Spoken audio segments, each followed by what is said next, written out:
kita bakal membongkar rahasia UKPPD dulu nih. UKPPD ini terdiri atas 150 soal yang dikerjakan dalam 200 menit. Artinya, satu soal itu punya waktu efektif 1 hingga 1,5 menit ya. Nah, jadi bayangin kalau teman-teman masih gagap dalam mengerjakan soal itu bisa terbuang waktu. Bahkan mungkin 200 menit ini nggak cukup buat mengerjakan 150 soal. Terdiri dari 13 sistem dan satu non-sistem ya. Teman-teman bisa cek di file SKDI atau SNPPDI. Nah, dinyatakan lulus kalau nilainya di atas 66 atau betul 99 soal. Nah, jadi teman-teman punya kesempatan untuk salah sebanyak berapa soal nih? 51 soal ya. Jadi teman-teman punya kesempatan untuk salah sebanyak 51 soal. Nah, jadi UKPPD itu sesuai dengan SKDI. Di SKDI itu teman-teman kenal ya, ada SKDI 4, 3A, 3B, 2, dan 1. Nah, teman-teman harus tahu materi yang teman-teman pelajari itu SKDI-nya berapa. Kalau misalkan SKDI-nya 4, nah teman-teman harus bisa mendiagnosa sampai tata laksana secara mandiri dan tuntas.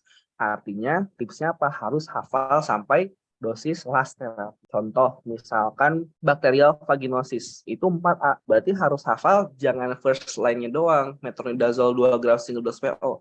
Tapi harus hafal sampai second line-nya, metronidazole 2 kali 7 hari. Kemudian sampai clindamycin 2 kali 300 selama 7 hari. Kenapa? Karena kalau misalnya 4A, itu bisa aja soalnya tuh munculnya dosis terapi. Nah, yang dimain itu si dosisnya itu. Misalkan ada metronidazole tapi 1 gram single dose PO. Kemudian ada metronidazole 2 kali 500 selama 7 hari. Nah, mana yang teman-teman pilih? Kalau misalkan teman-teman cuma hafal nama obatnya aja, bisa jadi jawabnya yang 1 gram single dose PO karena nggak hafal si dosisnya. Tapi karena teman-teman udah hafal dari first, second, sampai last terapi, teman-teman pasti nggak akan kecoh dan memilih yang 2 kali 500 7 hari ya.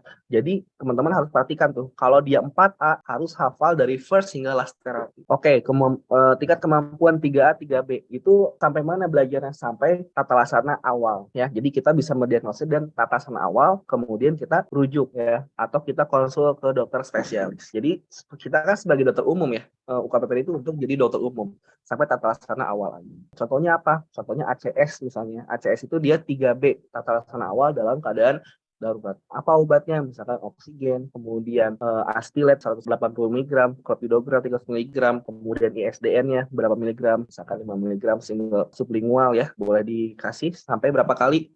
Sampai 3 kali. Kalau nggak mempan, kita kasih morfin 5 mg IV. Nah, itu harus hafal sih dosis. Kemudian 2 dan 1. 2 dan 1 ini kita cuma sampai apa? Mendiagnosis, kemudian rujuk ya. Nah, jadi dalam belajar UKPPD kita harus efektif dan efisien. Jangan sampai karena kita saking ambisnya ya. SKDI 2 kita babat abis tuh. SKDI 2 kita pelajari sampai tata laksananya kayak gimana, sampai tata laksana tuntasnya seperti apa. Jadi terlalu dalam.